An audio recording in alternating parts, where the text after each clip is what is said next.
Hello, I'm Brian Young, and today we're going to be taking a look at 46101, crew leadership. A crew leader is a foreman in training. A crew leader will take 4 or 5 guys, and you're all working on the same thing. You're working on the slab, or you're working on a specific wing of a building. And the foreman will set you up with those 4 or 5 guys. And they'll tell you, you're the crew leader. Make sure that they have what they need in order to do their job. Let me know if material needs to be ordered. Sometimes you'll be ordering the material straight from the warehouse, or you'll send a request into the shop and the purchasing agent will order that material and have it delivered to the job. But you're going to be doing a lot more looking at the blueprints and a lot less of turning wrenches. You're going to become management light. So the foreman might have 20 or 25 guys working under him. Crew leader will have about 5. Again, it's not really a paid position. You're not going to get a raise. If they want to make you a crew leader, you might ask them for another 50 cents an hour, or maybe $1 an hour. It's not like you're going to be making, $5 more an hour as crew leader. You may just be making the same pay. It's an honorary position. It's an honor, actually, to be picked, because it says they've got their eye on you and they're going to see how you do. They could move you into a foreman position, on the next job or what have you, If you don't want to do it, you don't want the extra responsibility, just turn it down. Tell them no thanks. I'm an electrician. I'm a journeyman. Just let me work as a journeyman. Let's take a look at 46101. It's in level 4 of the electrical books. It's the last chapter, chapter 13, but it's actually an excerpt from another book. So it's 46101 instead of 26. So as always, they start with trade terms. I recommend you go in and look at these trade terms here.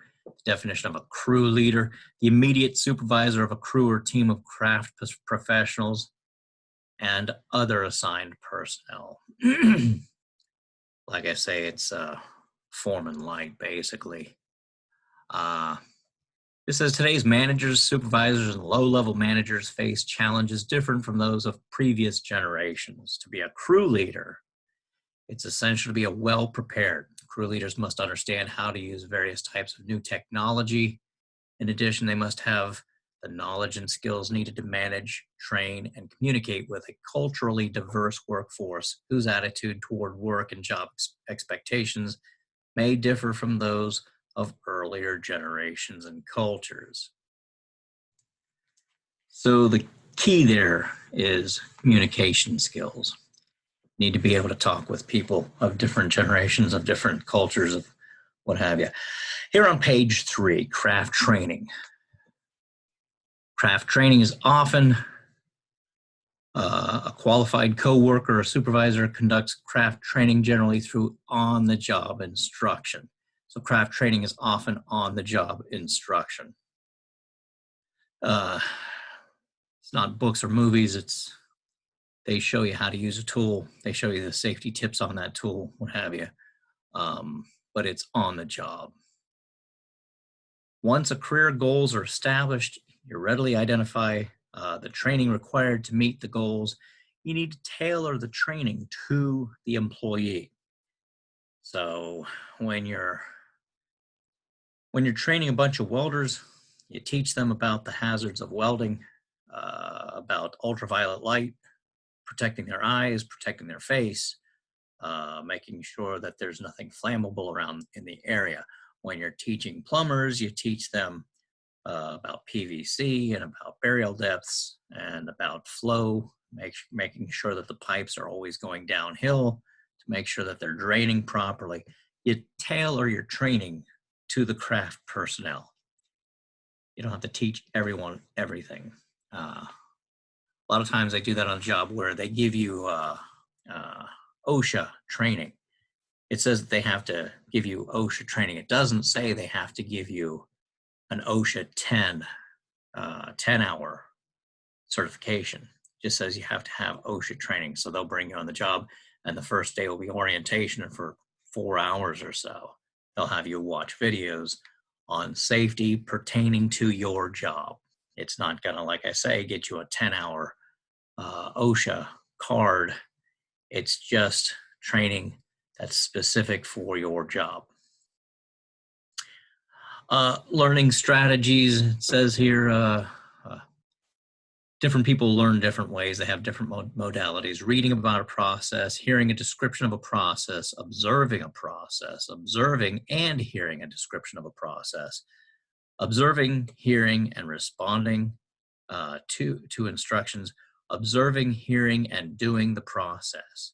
This is the best one. When you observe it, you hear about it, you do it yourself. That is the best way.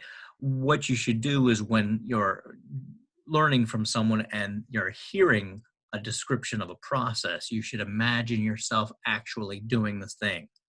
If you can imagine the steps involved, you're more likely to remember them than if you just try to listen to a bunch of words. Okay, so I have no highlights on pages 4 or 5. There's a lot of good information there, so make sure that you go over it, read it. Cultural differences, yeah, you need to make sure that you understand the other people on the job site. As workers from a multitude of backgrounds and cultures work together, there are bound to be differences and conflicts in the workplace. To overcome cultural conflicts, the SHRM suggests that following the approach to resolving cultural conflicts between individuals.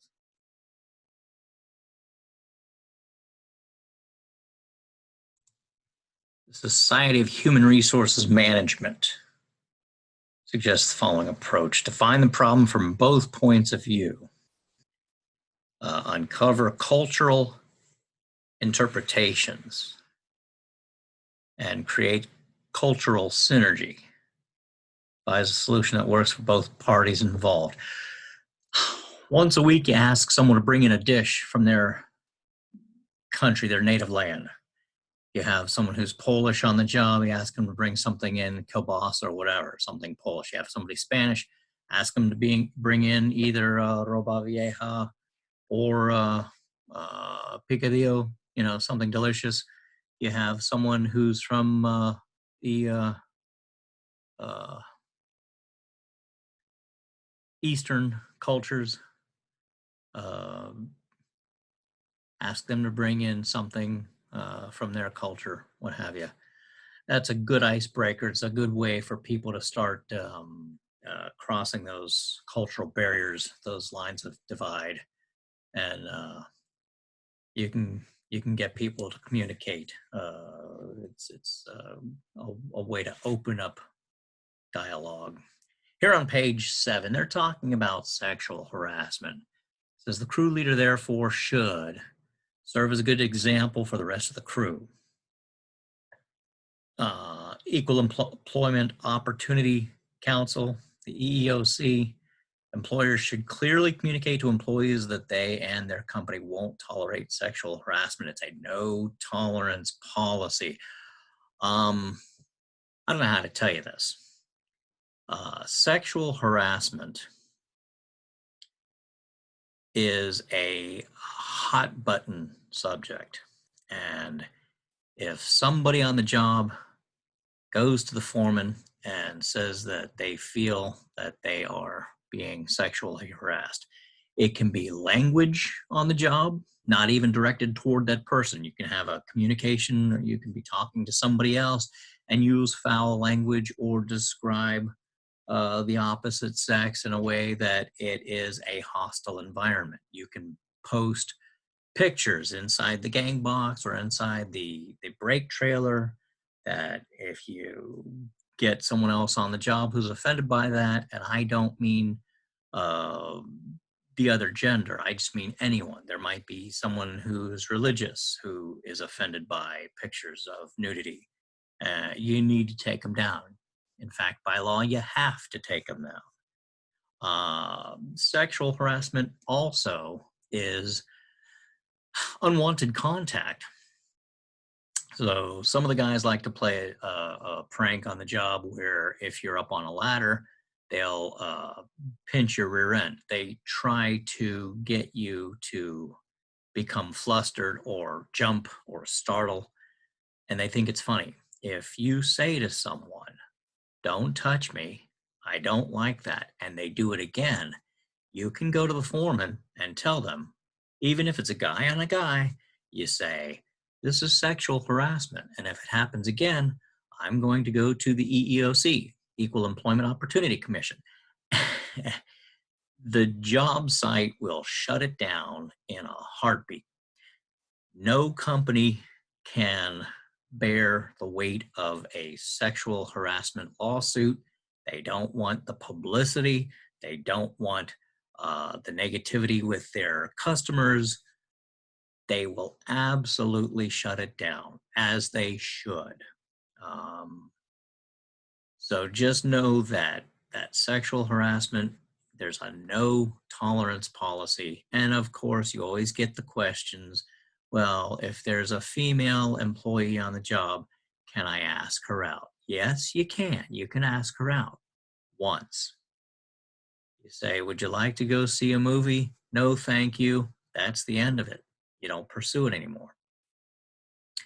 If she feels like she wants to pursue a relationship, she will later come to you and say, you know, I will take you up on that movie. If you ask them every day, it becomes sexual harassment. It becomes a hostile work environment, even if you're not their superior, if you're not their foreman or the general foreman or a superintendent. You can be causing an atmosphere of hostility, a hostile workplace, just by talking about the person in a sexualized manner, repeatedly asking them out when they've made it clear they don't want to go out with you. You need to take no for an answer and just move on and just be friends and just be coworkers and, have a life,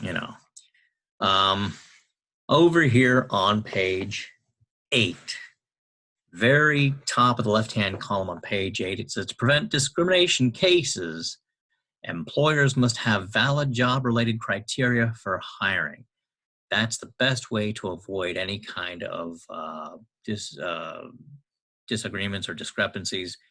Make sure that the criteria for hiring is job-related criteria. Down about the middle of that left-hand column on page 8, it says some organizational charts even identify the person within each position and the person to whom that person reports, as well as the people that the person supervises. Figure 4. So they're talking about an organizational chart. I've kind of changed. I've changed subjects here. Sorry, business organizations.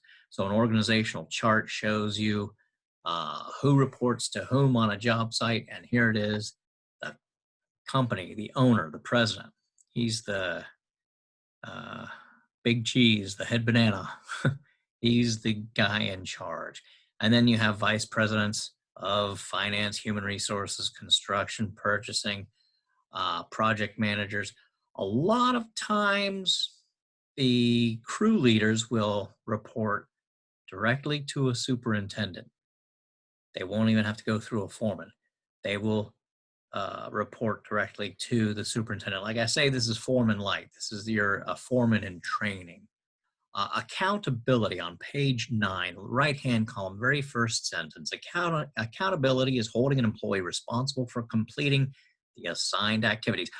Once you've been given responsibilities, once you understand what your job is, you are accountable to do that job. They show you how to empty the trash can in the brake trailer. They bring you in, they show you, take the old bag out, tie it in a knot, put the new liner in the can, tie a small knot in it to keep it from falling inside the can.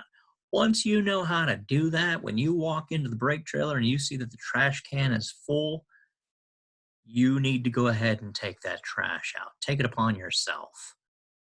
You shouldn't have to be told every day, empty the trash can, empty the trash can, empty the trash can. Being a responsible employee is seeing what needs to be accomplished and doing it. So accountability is holding an employee responsible for completing the assigned activities. You shouldn't have to be reminded day in, day out. I have nothing on pages 10 or 11. Again, that's not to dissuade you from reading those pages. I just don't have anything highlighted as critical content. You need to read this entire chapter. Leadership skills, section 2.0.0. Again, we have some trade terms, autonomy, the condition of having complete control over one's actions and being free from the control of others to be independent. About 2 years old is the age of autonomy for children. When they're 2, they realize that they are a separate individual from their parent. Up until that point, children think of themselves as an extension of the parent, but about 2 years old, they realize that you can sit on the bench and they can go play on the swing, and then when they come back over to the bench, you're still there. It's the age of autonomy. They're becoming aware of the fact that they are a person separate and individual from you. And that's what autonomy really means. It means to be independent. So if they give you autonomy on a job, you don't have to answer to the foreman. You can answer directly to the superintendent. You have that authority. Let's see here on page 14 on the right-hand column, about the middle of the page, it says effective leaders are typically good communicators who clearly lay out the goals of a project. There are different ways to communicate. I think we'll see that later on. You can be a tyrant, or you can be an effective communicator who takes input from their employees and gives the employees a sense of ownership over the job, which makes them happier, makes them more productive, makes your job easier. Or you can go the other route where you completely, it's a hands-off, a laissez-faire. You let the employees do whatever they want, and that's not good either. You don't want to be a tyrant. You don't want to have a hands-off attitude. You want to rule. You want to lead that crew, but you want to do it in a way that gives them input to the job as well. Because some of those guys have been around. They have a lot of really good ideas. Again, there's a lot of really good information in here, pages 16, 17, 18. Communication, written or visual communications. It's great to be able to communicate with someone verbally standing in front of them. Sometimes we don't have that. Sometimes we're on the phone. Sometimes we write a letter. This is written or visual communication. Avoid using unfamiliar acronyms and text speech or text speak. Don't put ROL or IMHO. Make sure that you're writing it out. Make sure that the document is legible. Proofread your work. Get someone else to proofread your work. Let them look for spelling errors or grammatical errors, or beyond that, ask them if it conveys the idea, if what you're communicating is coming across, so that after reading that letter, they understand exactly what it is that you're saying. Sometimes we have some idea in our mind and we put words down on a page, but we leave out one critical component or feature. We don't even realize we've left it out. And other people reading that are a little bit confused or lost. So have somebody else read that and let them give you some input. Over on page 24, left-hand column, very top of the page, your company will give you incentives. There are other non-monetary incentives. They can be monetary in nature, salary raise, holiday bonuses, etc., or they could be non-monetary, such as free merchandise, a coffee mug, a jacket. That's non-monetary. It wasn't a dollar amount that they gave you. They gave you something that made you feel good, but you couldn't put it in the bank. A jacket, okay, a baseball cap, things like that.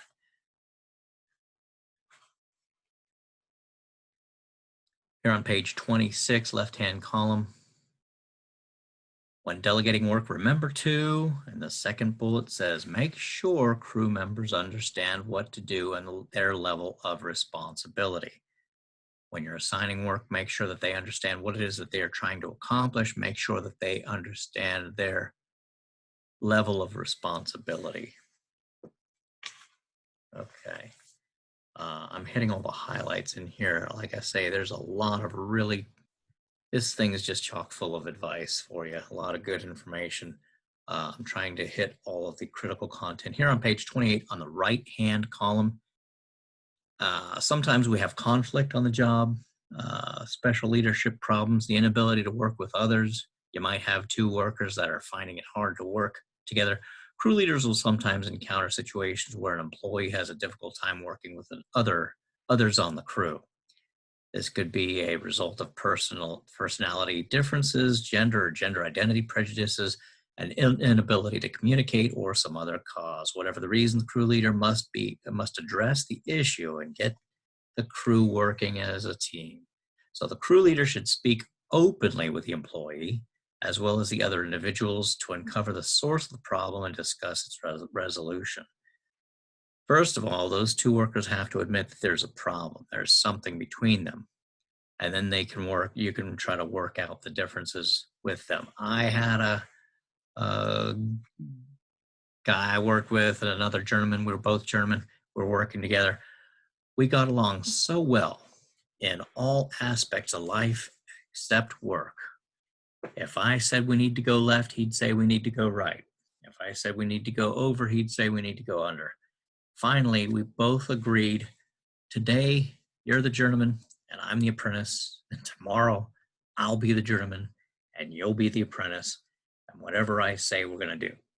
And the only rule was you couldn't undo any work that the other person had done the day before. So if we got to where we were at a crossroads and we had to go left or right, whoever was the journeyman for the day would make that call. And then the next day we'd continue on. Some major causes of employee turnover include a lack of job security or opportunities for advancement.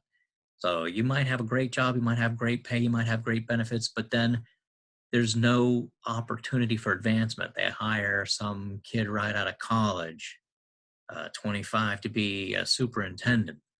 And when they do that, all the 45 or 50-year-olds leave because they were looking for an opportunity for advancement. So those are some of the things that might cause turnover. Safety. We started this whole year-long class with safety. And here's the last module in the last book. We're talking about safety again. Okay. The Fatal Four, that was from OSHA. That's from OSHA 10 hour. When OSHA inspects a job site, they focus on the types of safety hazards that are most likely to cause serious and fatal injuries.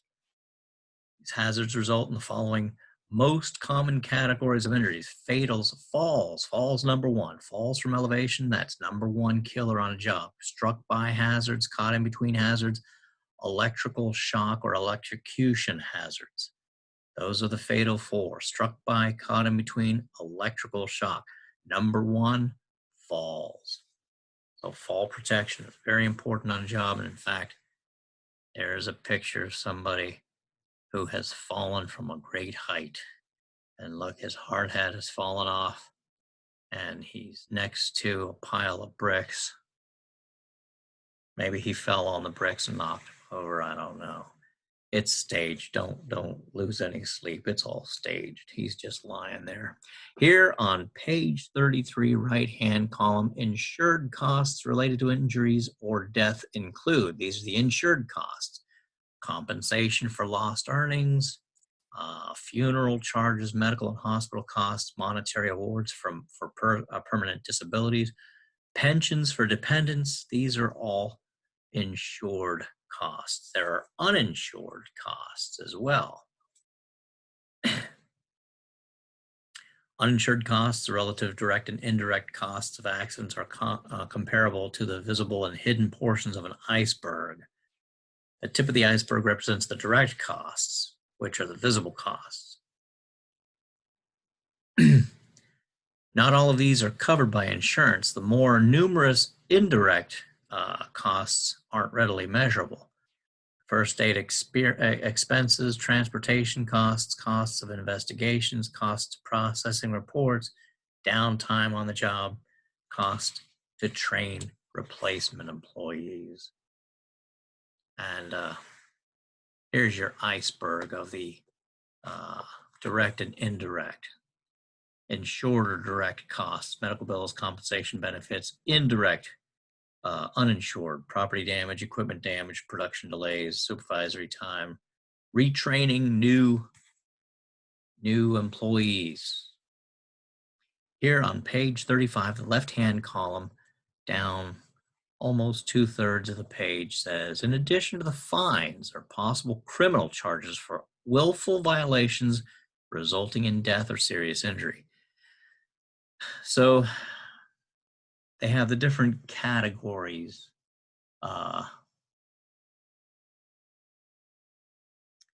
of violations.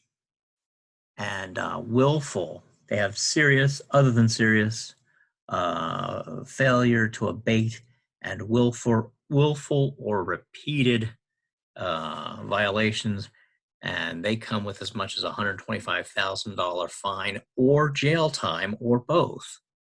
So depending on the severity of the violation, you could receive jail time, or someone in the company could receive jail time, depending on who was in charge. Page 36 on the left-hand side, down at the bottom of the page, just above the last indented paragraph. To accomplish this, crew leaders must be present and available on the job site. To accomplish what? It says crew leaders and workers play important roles in identifying and reporting hazards.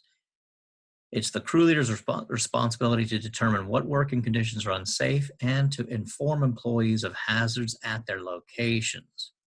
In addition, they should encourage their crew members to tell them about hazardous conditions. To accomplish this, crew leaders must be present and available on the job site. And then over on the right-hand column, safety record systems, OSHA regulations require that employers keep records of hazards identified and document the severity of the hazards. There's an OSHA 300 and a 300A form that they have to keep, I think, for minimum of either 3 years or 5 years. There's the OSHA Form 300, log of work-related injuries and illnesses, and then the 300A is a summary for the last year. So at the end of the year, they'll file the 300A, but the 300 gets filed every so often, depending on how many workers you have. Here on page 39, the right-hand side, first aid.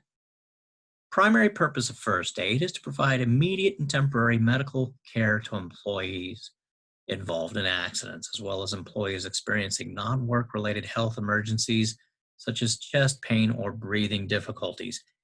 Temporary, notice that word, immediate and temporary medical care.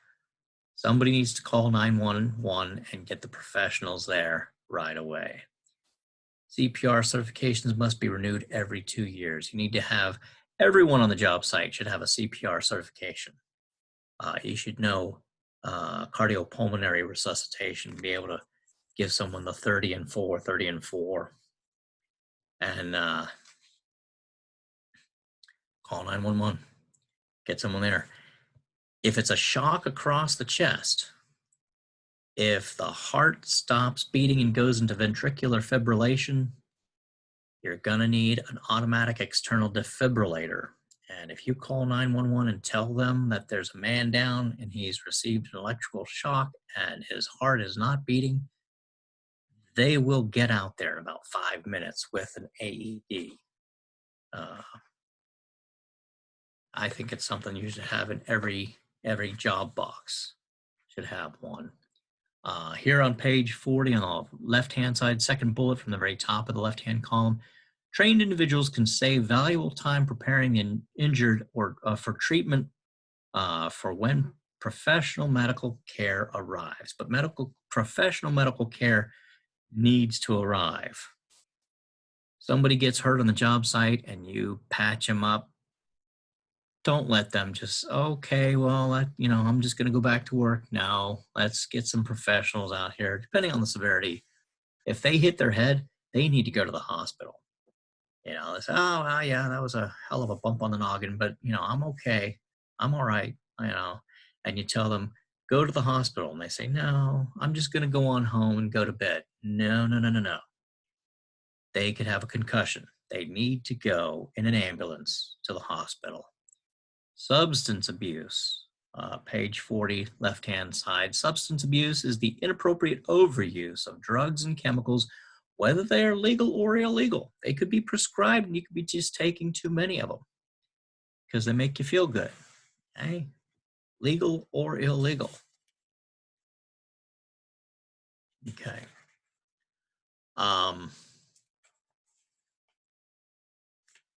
I know I just skipped quite a few pages here. Page 46, project planning. I didn't have any highlights on those pages. Page 46, project planning.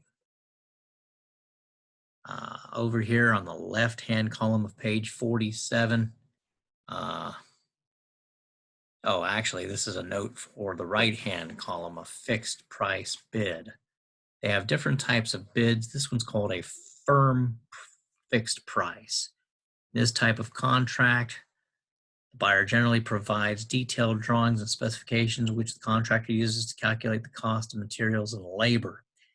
To these costs, the contractor adds a percentage representing the company overhead expenses such as office rent, insurance, and accounting payable costs. At the end, the contractor adds a profit factor, usually 10%. Profit is incorporated in the bid for a firm fixed price. You're going to tell them when you get finished looking at the drawings, $100,000. They're not going to write you a check for $100,000 and hand it to you and say, go ahead and do the work. They're going to maybe give you 10% of that. They'll give you 10 grand and tell you, go ahead and start the work. You'll get the men on, you'll buy some material, you'll work for about a month or so, and you'll get what's called the first draw. You'll probably be into the job for $20,000 before you take that first draw. So you have to have money as a contractor that you can set aside for expenses on the job site. And then you get that first draw, and it's usually 10%. And then you work until you finish stage 2 or stage 3, and you get the second draw, the third draw, the fourth draw, and you keep getting 10% of the job until the job is completed and you've received 90% of the job. Then you have to do a final walkthrough. It passes all of its inspections. They have a certificate of occupancy. And when they're satisfied that everything is done per the contract, then they pay you that final 10% draw. Okay. Sometimes they don't, and then you have to take them to court. 48. As-built drawings. After the drawings have been revised to reflect the red line changes, the final drawings are called as-built drawings. Every job, the big jobs are going to have a set of prints. Only the foreman will have access to those blueprints. Don't touch them. Don't look at them. I walked into the office trailer once and I saw a set of blueprints sitting up on a desk, and I just started turning pages. I was looking at them. I had dirty hands. The foreman came in and he roasted me. He says, "What are you doing?" I said, "I'm just looking at the blueprints." He says, "Those are the as-builts. Don't ever touch them again." Okay. Any change that is made on the job during construction, he'll take a red pen and literally draw the change. If it's circuit 21 on the drawing, but we made it to circuit 25. He's going to write 25 in red ink. He's going to tell him, this is now circuit 25. Circuit 21 was already used. He used the number twice, so we made this circuit 25. We try not to make changes, but inevitably, you're always going to have changes on the job as you're building the building. Those are reflected in those as-built drawings. Then they send them to the shop where they're drawn up by professional CAD, computer-assisted drafting. They'll print them out and send them to the customer saying, this is exactly what your building looks like. Okay. On page 51, they're talking about productivity. How much work can you get out of a certain crew? If you have a two-man crew laying 1,000 blocks in a day, that two-man crew is laying 125 blocks an hour. Okay. So 1,000 blocks divided by an 8-hour day, they're laying 125 blocks an hour. The crew is. Here are examples on pages 52, 53 of different summary sheets and worksheets and timekeeping ledgers, different ways that you can keep track on the job. Here's a line chart that tells you when construction of a specific part of the job starts and stops. You try to keep on that schedule. It's usually almost impossible to ever complete the job. Again, there's a lot of really good information in here. I'm not trying to dissuade you from reading any of it. I can't go over every single section. So here on page 62, they're talking on the right-hand column, they're talking about a network schedule. Another type of schedule is the network schedule, which shows dependent critical path activities. So if they ask you what kind of a schedule shows critical path activities, it's a network schedule. Critical path activities, network schedule. And there's an example of a bar chart schedule.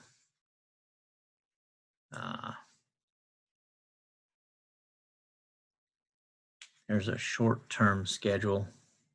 That's for half of a month. Okay.